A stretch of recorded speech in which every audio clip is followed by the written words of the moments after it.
계시면 저하고 한 절 한 절 교독하시고 우리 15절 말씀은 우리 합독하시겠습니다. 니느웨에 대한 경고 곧 엘고스 사람 나홈의 묵시의 글이라. 여호와는 질투하시며 보복하시는 하나님이시니라. 여호와는 보복하시며 진노하시되 자기를 거스르는 자에게 여호와는 보복하시며 자기를 대적하는 자에게 진노를 품으시며 여호와는 노하기를 더디하시며 권능이 크시며 벌받을 자를 결코 내버려 두지 아니하시느니라. 여호와의 길은 회오리 바람과 광풍에 있고 구름은 그의 발에 티끌이로다. 그는 바다를 꾸짖어 그것을 말리시며 모든 강을 말리시나니 바산과 갈멜이 쇠하며 레바논의 꽃이 시드는도다. 그로 말미암아 산들이 진동하며 작은 산들이 녹고 그 앞에서는 땅 곧 세계와 그 가운데 있는 모든 것들이 솟아오르는도다. 누가 능히 그의 분노 앞에 서며 누가 능히 그의 진노를 감당하랴. 그의 진노가 불처럼 쏟아지니 그로 말미암아 바위들이 깨지는도다. 여호와는 선하시며 환난 날에 산성이시라. 그는 자기의 피하는 자들을 아시느니라. 그가 범람하는 물로 그곳을 진멸하시고 자기의 적들을 흑암으로 쫓아내시리라. 너희는 여호와께 대하여 무엇을 꾀하느냐? 그가 온전히 멸하시리니 재난이 다시 일어나지 아니하리라. 가시덤불같이 엉클어졌고 술을 마신 것 같이 취한 그들은 마른 지푸라기같이 모두 탈 것이거늘. 여호와께 악을 꾀하는 한 사람이 너희 중에서 나와서 사악한 것을 권하는도다.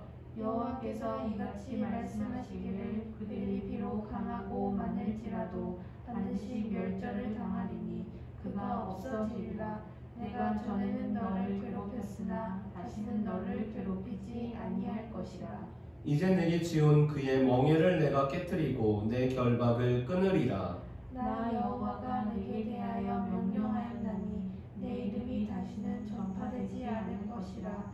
내가 내 신들의 집에서 새긴 우상과 구운 우상을 멸절하여 내 무덤을 준비하리니 이는 내가 쓸모없게 되었습니다.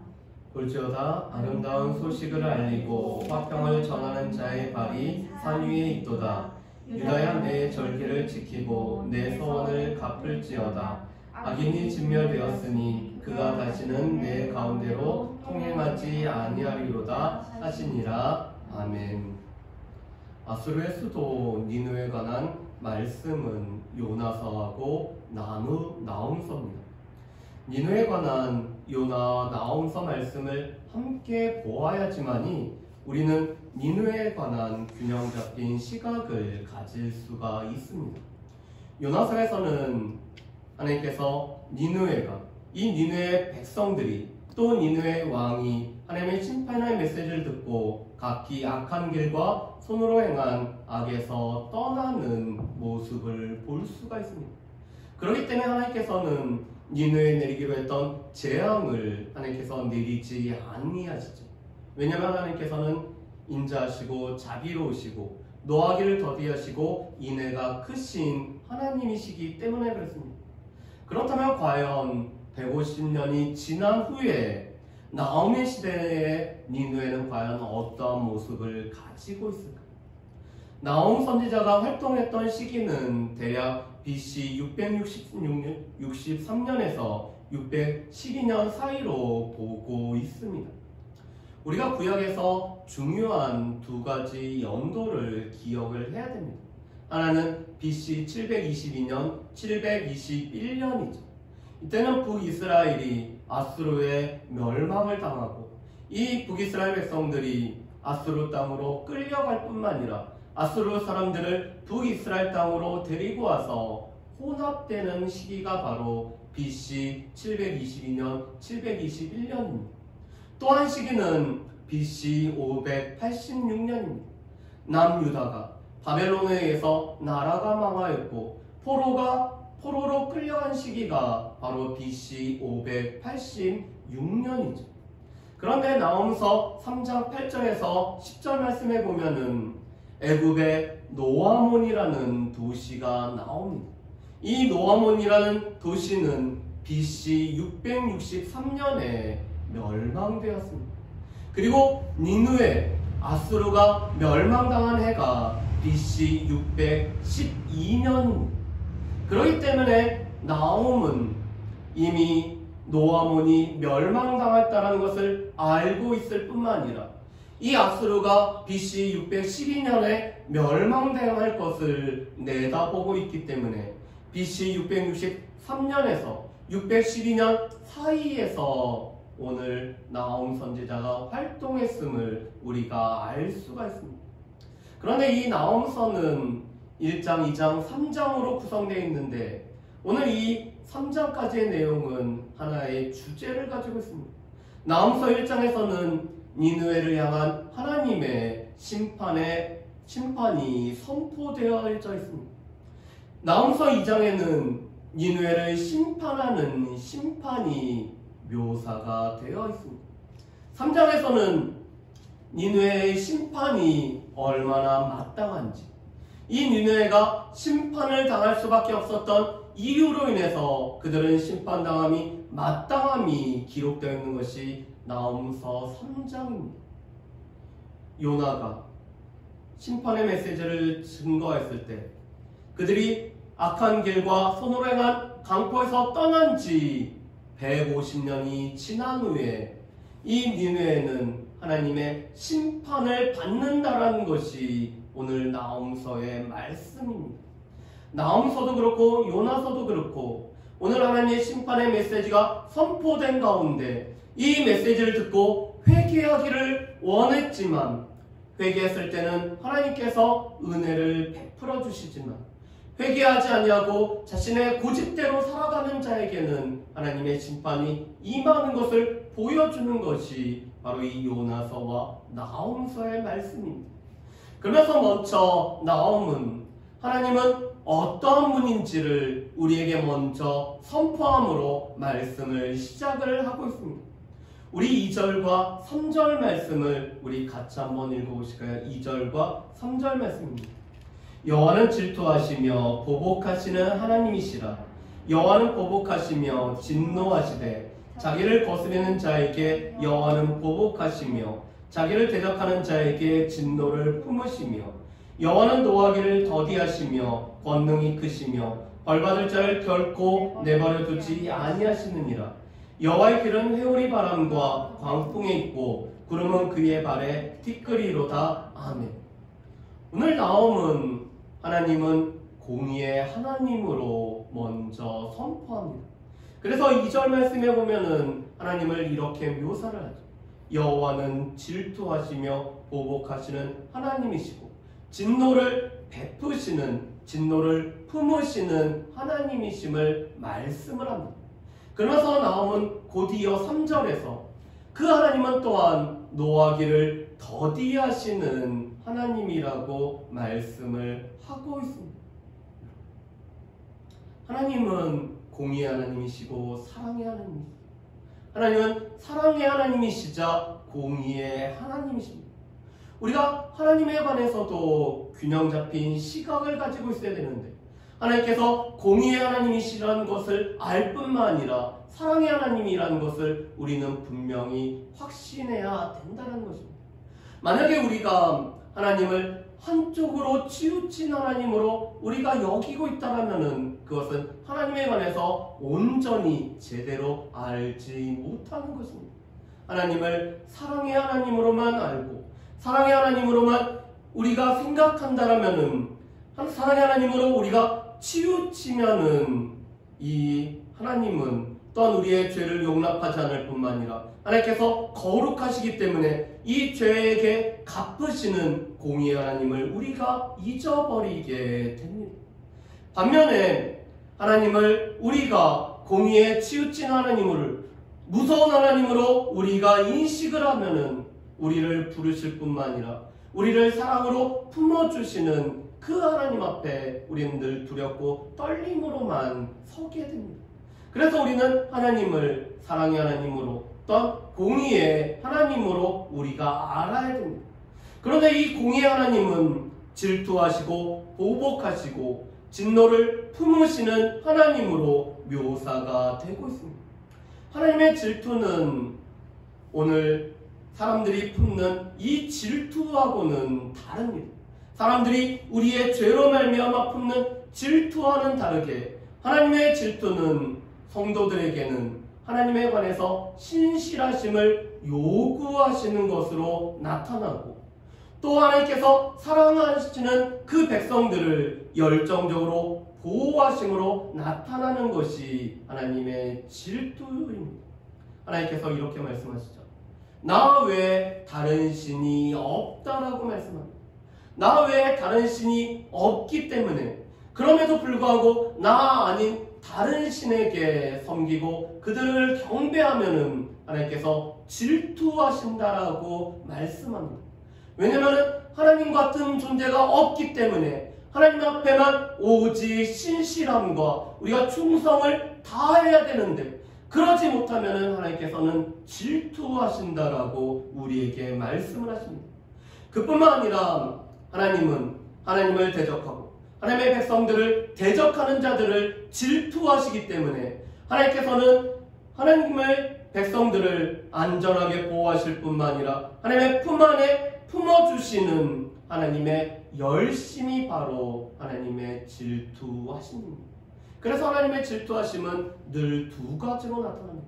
우리에게는 하나님 앞에 신실할 것을 요구하는 것으로 하나님의 질투가 나타나시고, 또 하나님을 대적하고 하나님의 백성들을 대적하는 자들에게는 하나님의 백성으로부터 하나님의 백성들을 보호하시고 지키심으로 하나님의 질투하심이 나타납니다. 그런데 그 하나님은 2절 말씀에 보면은 보복하시는 하나님이십니다. 2절 말씀에 보면은 이 보복하다라는 말이 3번이나 반복이 됩니다.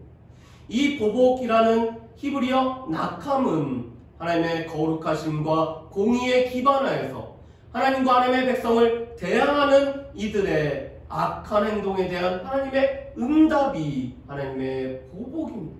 그래서 하나님은 누구에게 보복을 하시는가? 2절 말씀에 보면 이렇게 말씀합니다. 자기를 거스리는 자에게 여호와는 보복하시고 자기를 대적하는 자에게 진노를 품으십니다. 오늘 하나님을 거스리고 하나님을 대적하는 자에게 하나님께서는 보복하신다라고 말씀을 하고 있습니다. 그런데 그 하나님은 또한 노하기를 더디하실 뿐만 아니라 권능이 크신 하나님이시죠.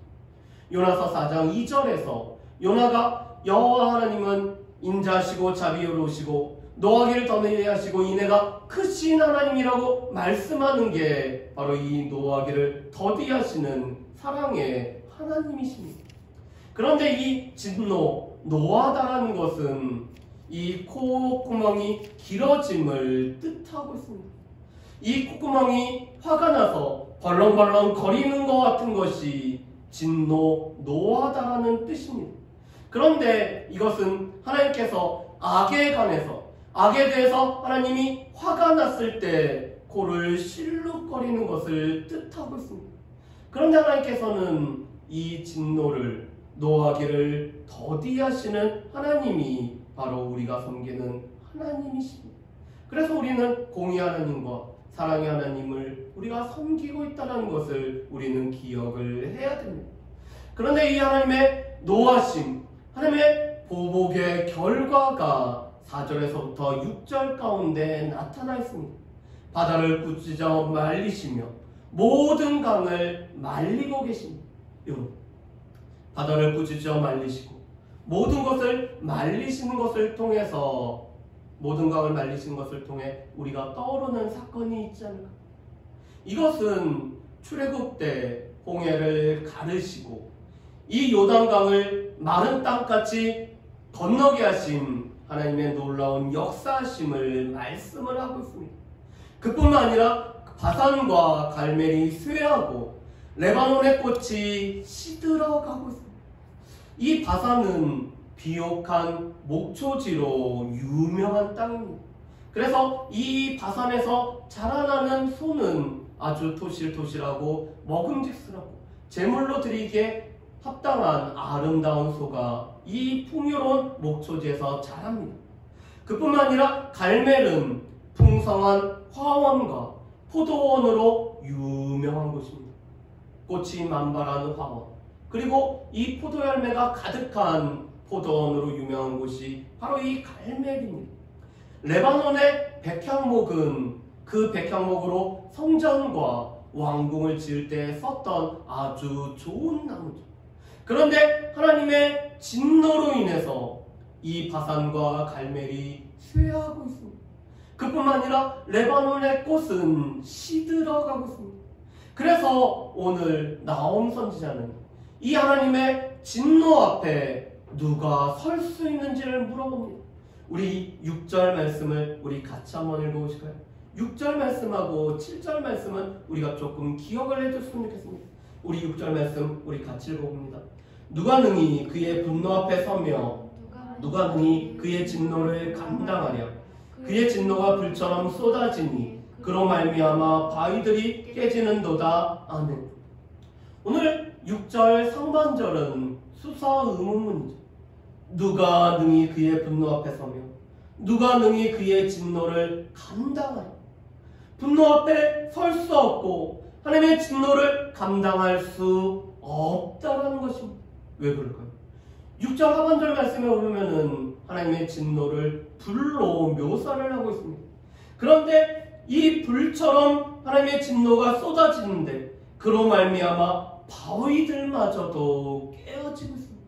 바위들, 커다란 암석이 하나님의 진노가 불처럼 임하였을 때 그 바위가 견디지 못하고 깨지고 있습니다. 그런데 우리와 바위를 한번 비교해볼까요? 우리와 암석을 비교해볼까요? 우리는 바위처럼 단단하지 못합니다. 그런데 이 바위도 견디지 못한다면 누가 능히 하나님의 분노 앞에 서며 누가 능히 하나님의 진노 앞에 감당할 수 있어? 감당하지 못한다는 것입니다. 그렇기 때문에 하나님의 진노가 두려운 이유는, 우리가 하나님의 진노를 두려워해야 할 이유는 하나님의 진노를 그 어느 누구도 감당할 수 없기 때문입니다. 그가 아무리 착한 자라도, 그가 아무리 많은 것을 배운 자라도, 그가 많은 것을 소유한 자라도, 그가 아주 강한 권력을 소유하고 있다, 그 주변에 아주 풍부한 인맥으로 가득 찼더라도 하나님의 이 진노 앞에서 하나님의 진노를 감당할 자는 하나도 없다는 것입니다. 그래서 나홈 선지자는 누가 능히 분노 앞에 서며 누가 능히 진노를 감당하냐고 우리에게 물어보고 있는 것입니다. 그런데 이 하나님은 진노하실 뿐만 아니라 사랑의 하나님이시기 때문에 우리가 그 하나님 앞에 피하기만 하면은 우리를 안아주시고 우리에게 피난처가 되시고 환난 중에 만날 산성이 되심을 말씀합니다. 우리 7절 말씀을 우리 같이 한번 읽어보실까요? 7절입니다. 여호와는 선하시며 환난 날의 산성이시라. 그는 자기에게 피하는 자들을 아시느니라. 아멘.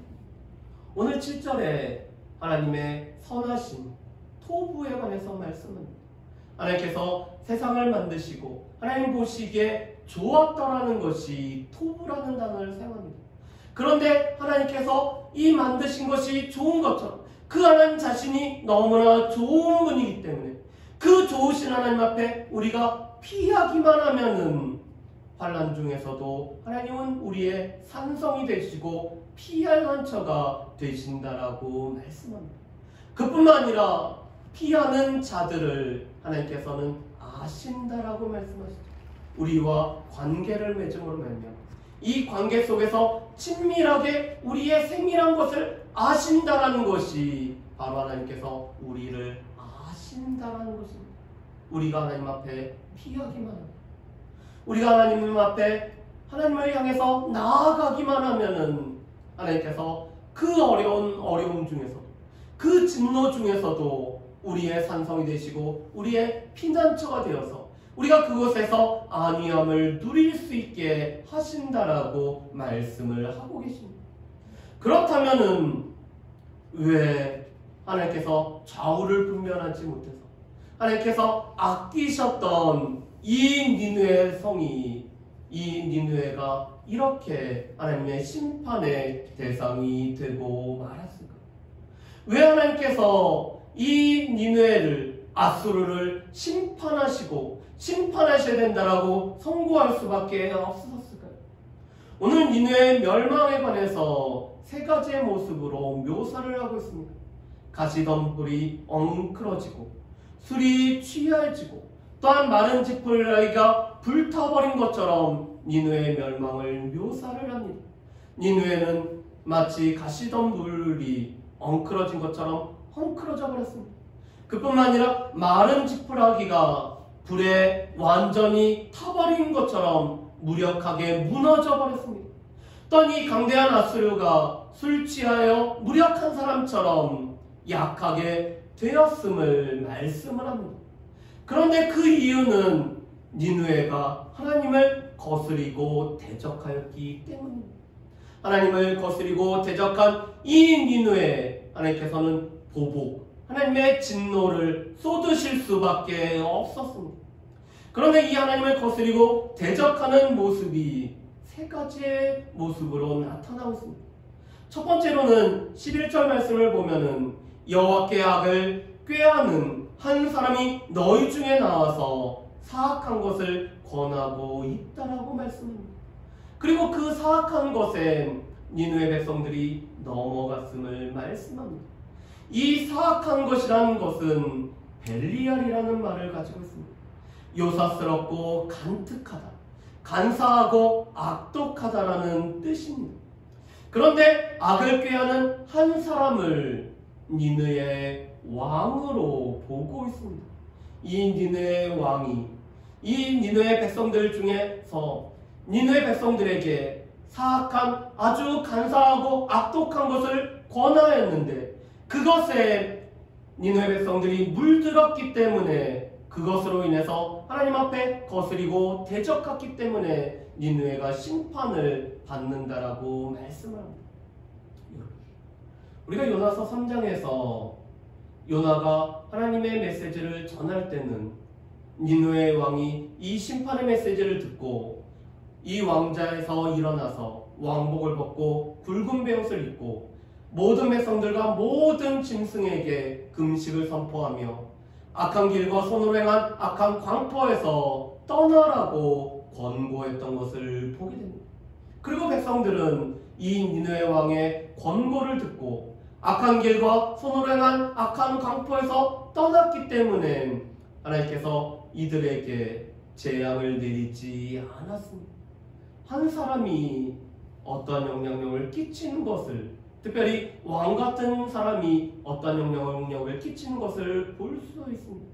그런데 나홈의 말씀에 보면 이제는 이 니느웨 왕이 백성들에게 오히려 악한 것을 조장하고 이 악한 것을 권고해서 악한 것들을 니느웨 백성들이 행하였기 때문에 하나님 앞에 오늘 그들이 진노의 대상이 되고 말았음을 보게 됩니다.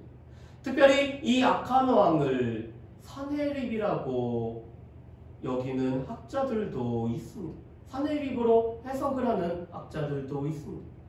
두 번째로는 그들은 자신들의 강함을 자랑하고 교만함으로 덮였기 때문에 하나님의 진노의 대상이 되고 말았습니다. 실은 이 아수르 니느웨는 하나님께서 북이스라엘과 주변에 있는 열방들을 하나님께서 다스리도록 그들을 징계하도록 사용하는 도구에 불과한 나라였습니다. 그런데 도구로서의 한계를 인식하지 못하고 마치 그것이 자신들의 강함으로 말미암아 이 모든 일이 이루어진 것으로 교만했기 때문에 하나님의 심판의 대상이 되고 맙니다. 우리 열왕기하 18장 35절 말씀을 우리 한번 보실까요? 열왕기 18장 35절은 예루살렘을 에워싸고 싸운 니느웨 왕 사네립이 하는 말이 이 기록되어 있는 것이 열왕기하 18장 35절 말씀입니다. 사네립이 이런 얘기를 합니다. 민족의 모든 신들 중에 누가 그의 땅을 내 손에서 건졌기에 여호와가 예루살렘을 내 손에서 건지겠느냐. 이 선헤립은 주변에 있는 여러 국가들의 신들의 이름을 거론합니다. 그러면서 그 신들이 내 손에서 그 땅을 건져내지 못했는가? 여호와라고 별 수 있느냐? 여호와가 과연 이 예루살렘을 너희로부터 건져줄 수 있겠느냐라고 오늘 이 선헤립이 교만한 말을 행하고 있습니다. 실은 그 나라들의 신들은 거짓이었기 때문에 선헤립이 그 신들을 정복할 수는 있어도 오직 하나님은 참 하나님이시기 때문에 하나님 앞에 아무런 존재가 되지 못함에도 불구하고 하나님도 내 손에서 예루살렘을 건질 수 없다라고 교만한 말을 행하고 있습니다. 그것은 자신의 강함 때문에, 자신의 강함으로 말미암아 이루어진 일이라고 여기는 것이 오늘 니느웨의 선헤립의 오늘 생각입니다. 그런데 하나님은 이들의 강함으로 인한 자랑, 그리고 그 교만함 때문에 그들이 반드시 멸절당한다라고 12절에서 말씀을 하고 계십니다. 세 번째로는 14절 말씀에 보면은 이 니느웨 사람들이 하나님이 아닌 다른 우상들을 섬기고 있었기 때문입니다. 아수르와 니느웨는 자신들의 신전에 새긴 우상과 부은 우상들을, 여러 우상들을 만들어서 섬기고 있습니다. 그리고 그 우상들이 자신들을 지켜주고 자신들의 삶에 번영을 가져온다고 믿고 있었지만 하나님은 그들을 멸절하며 그들의 무덤을 준비하라라고 말씀을 하고 계십니다. 특별히 14절에서 하나님께서는 내 이름이 다시는 전파되지 않을 것이라고 말씀합니다. 고대인들에게 있어서는 자신의 이름을 후손들에게 후대에 전파할 후손을 두지 못하는 것을 그들이 상상할 수 있는 최대의 비극이라고 여겼습니다. 그런데 하나님께서 그들의 이름을 끊으심으로 말미암아 후대에 그들의 이름을 전할 후손을 남겨두지 아니하시고 모든 것들을 다 멸하시겠다라고 말씀을 하고 계십니다. 왜요? 그들이 하나님을 거스리고 대적했기 때문에 그렇습니다. 그들이 무엇보다도 사악한 것을 권고하는 자의 그 사악함에 넘어가서 이 죄악을 행하였고, 그들이 자신의 강함을 자랑하고 교만으로 덮였을 뿐만 아니라 하나님이 아닌 수많은 우상들을 섬겼기 때문에 그들은 하나님의 심판의 대상이 되고 맙니다. 그런데 우리가 보는 세 번째 거는 이 니느웨의 멸망은 유다의 구원이 된다라는 것입니다.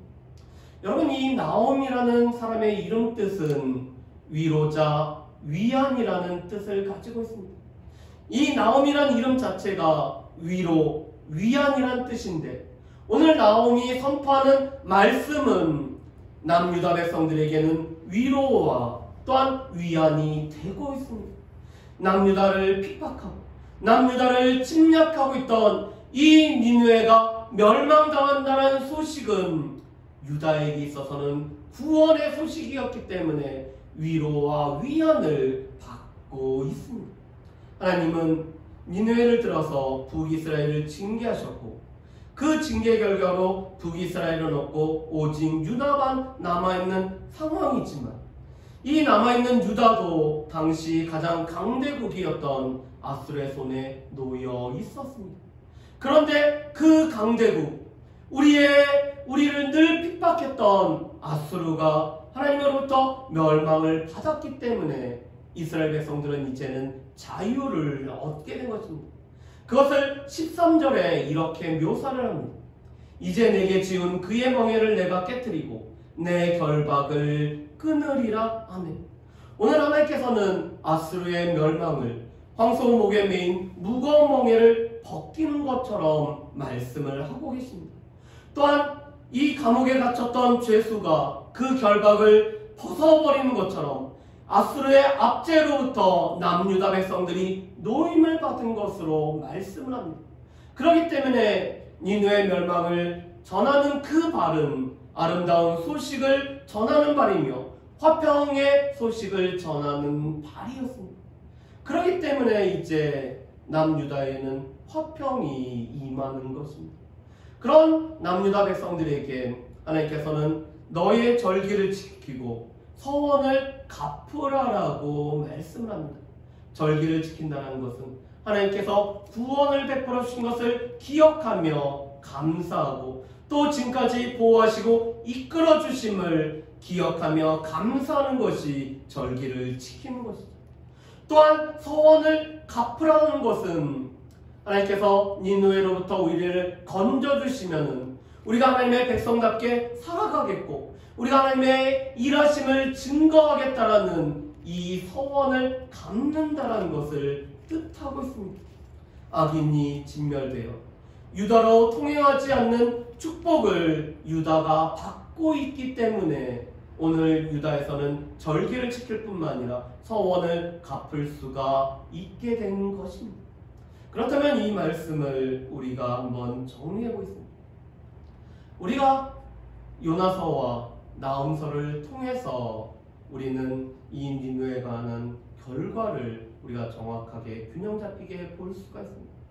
하나님께서는 그들이 악한 길과 악한 강포에서 떠났을 때는 하나님께서 그들을 용서해 주시고 하나님께서 재앙을 내리지 아니하시고 하나님의 이 인애와 자비를 베풀어 주셨지만 오늘 회개했었던 이 니느웨가 그 회개에서 회개를 잊어버리고 여전히 하나님을 거스리고 대적했을 때는 하나님께서 이 니느웨를 심판하신다라는 것을 우리가 볼 수가 있습니다.